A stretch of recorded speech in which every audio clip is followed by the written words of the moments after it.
My name is Jay Fondon. I'm the Vice President of Allied in Pride.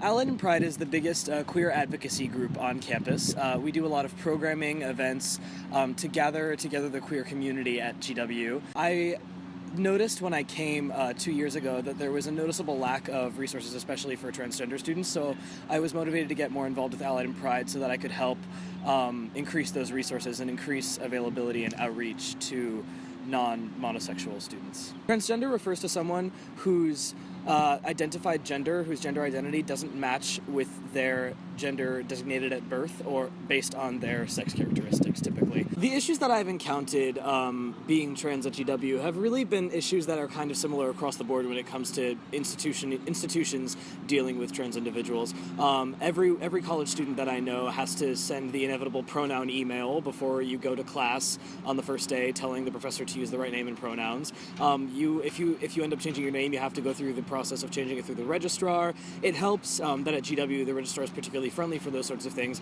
but there are other departments and there are other people who aren't super willing to work with it, or who just haven't actually heard of transgender identity at all, or they heard of it in passing and don't know what to say when confronted with it. The LGBT rights movement has made great strides over the past decade, and that progress is seen here at GW. We have an accepting campus for the most part, but there are some ways in which we can do better, and I think that that's a microcosm of society as a whole. I think that transgender people are often left out in discussions of inclusivity, and that's not right.